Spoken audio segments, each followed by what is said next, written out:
What's up, guys? Welcome back to another episode of Nene. Can you believe it's been 10 years that I started MMA? A decade.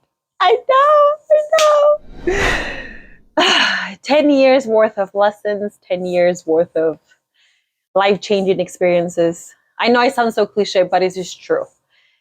10 years ago, I stepped into the mats as an 18-year-old dumb, immature, know-it-all. And as an 18-year-old, Nene thought that she knew what life was going to be for her. She knew her friends. She knew everything in life, basically. And she was so stubborn. And, there's a lot of stubbornness right now. But there were so many things that I had to learn in life that I didn't know back then. And January 2015 was when I earned my white belt and I stepped into those mats for the first time and I never went back. 10 years, it's crazy just thinking about it, right? 10 years of commitment, 10 years of so many things that I want to share. But I am going to share 10 years worth of life experiences, 10 different lessons that I wish I learned sooner. Not that I regret, because I don't regret any of my lessons. I needed to go through those lessons, but I also knew that I was too stubborn to learn them faster than I could. So this is one of those lessons that it's hard, and it hurts a little, it's one of those hard pills to swallow that is like, bro, why didn't you do this sooner? And it was listen to my coaches. What? If my coaches are listening to this, they're going to be like, about time. No, seriously, I wish I learned to listen to my coaches and trust them a little more. One of the first experiences that I remember, right? This was during high school. This is the high school that I went to. One of my first instructors in JROTC for the Marines, he was a master sergeant or retired master sergeant, and he called me out for many, many, many times. And he would put me on the spot. He would put me in front of the line. He would call me out in front of everybody. And so I hated him for a while because I didn't want to listen to him, right? And so when I started the sport, when I was 18, the first one that started calling me out on my bullshit was Taugh. Of course, because he's my main coach. He saw my shitty attitude. I would talk back to him. He would put me on the spot in front of everybody. He would punish me. Not in the way that is like super like harmful or things like that, but it was to the point that I had to do burpees for things. He will make the workouts extra harder because I wasn't listening. When I used to spar with the guys, or I would used to spar with him, I used to want to knock his head out, and he will literally like drop me and beat me up until I got up. And so those were the times that for me were like so bad, right? They were horrible. I felt like a horrible human being because I was like, damn, like, why do I keep putting myself in the situations? Why am I keep getting punished? Why doesn't he like me? I literally, as a coach, I thought he hated me. I didn't like my own coach because he would call me out. He would challenge me. And then I'm not going to lie, I used to challenge him too. Always talk back in class. And there were times that I wouldn't listen. And it was just like, it was challenging. It was a really not a so fun time. And when I used to go to the gym, first I went because I was angry at the fact that I felt weak. And it was true. I was, younger than a lot of people, actually. At the time, there was a lot of fighters that were more experienced than I was, physically stronger, better than me in every angle, even mindset, right? And I used to get beat up a lot. So I hated getting beat up. I hated going through those hard training sessions. I hated seeing their same faces because Taz knew that I was very egotistical. So when we used to spar, he used to smirk at me and he used to literally eat me up inside because I was so angry at him. So a way to get back at him, because I didn't want to quit on myself, was just to show myself that I wasn't a quitter and that I was going to get stronger. And Despite all those hard training sessions, I knew for a fact that they didn't believe that I could make it, right? But for sure, as coaches, when they believe in you, they will try their hardest to push you, especially when they see something in you. And at the time, I didn't see it in myself.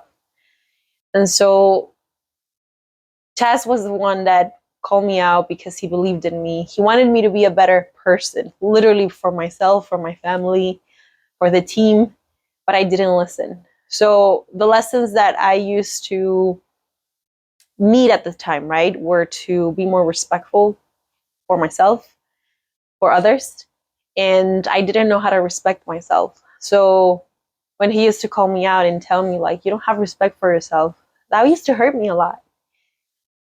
And I didn't want to listen to him, right? So I did things that I wasn't the most proud of at the time and would hide them from him, from my family, and that will make me a liar. Not only that, there will be times that I will lie to his face about making excuses of me not coming to train. So, of course, the honor system, right? Why didn't you come to train? And then I will say, oh, I have a lot of homework to do.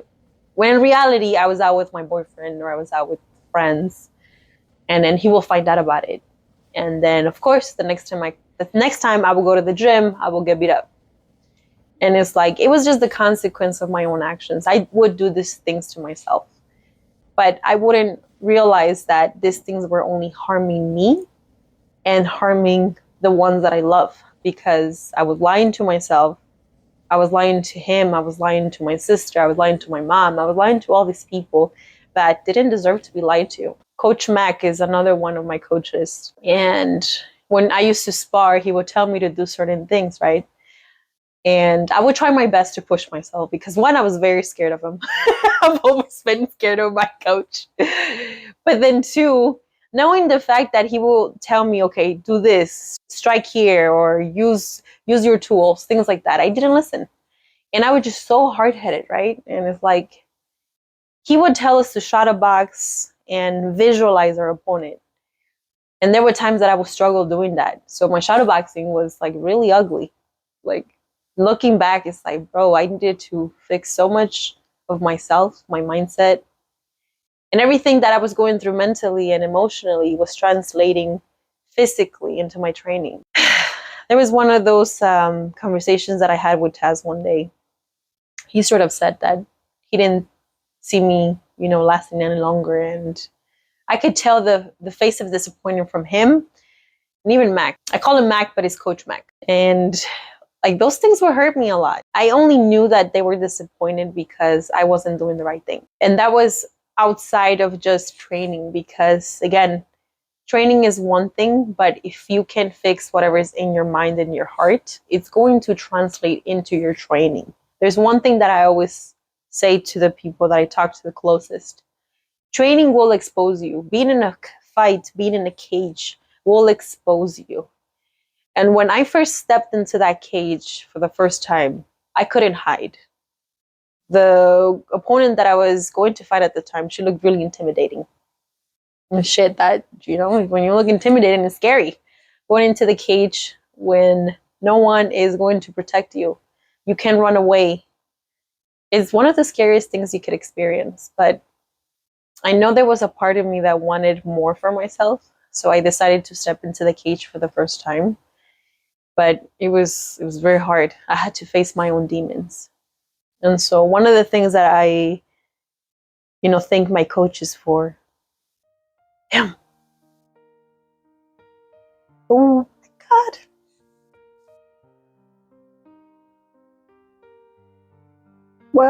Wow. 2025, guys. 2025. Welcome to Naynay's show. Anyway, one of the things that I always thank my former Marine instructor in high school, Taz, who's my MMA fundamentals coach, my first MMA coach, and Coach Mac, again, they believed in me when I didn't believe in myself. So, my God, what's going on? I get emotional because I didn't listen to them, right? Of course, out of respect, my marine instructor, he would tell me things to be more aware of myself and my surroundings. Tell me things to make sure that I didn't surround myself with the wrong crowd. And then when I started MMA, Tess told me the same thing. He would tell me to focus on my goals, my dreams, to not spend time with the wrong crowd, because that would directly influence into my MMA training. So they were right. And my coaches believed in me even before I believed in myself. And so that's why there's a part of me that wishes I could have listened to them a little bit more, because they cared. And one thing that we sometimes are not used to when we grow up with a dysfunctional household is that the people that do care sometimes can come across a little bit, overwhelming. And when they came into my life and I decided to start training MMA, they not only became my coaches, but they were my mentors, my family.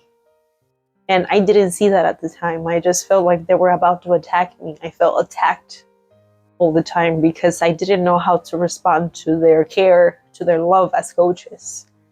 And so just want to be upfront and honest with you guys that I'm truly grateful that even after 10 years, they're still here, they're still around. And I am very blessed that I have my team with me. The ones that have stuck around for many years, they're still here. But I know for a fact that I had to go through those lessons for me to be the person that I am today.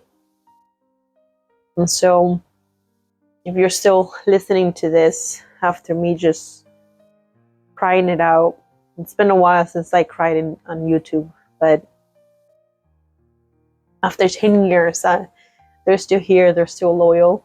And a way to give thanks to their loyalty is me being loyal back and me making the changes to be a better woman, a better martial artist, a better athlete, and a better person overall. And of course, sharing this message with all of you, where I don't know where you are in this world. I don't know what country you're from. I don't know what languages you speak, what family you come from, but thank you for listening, and know that this is just the starting point of new Nene, a better Nene. Every year I learn something different about myself, but I'm still here. So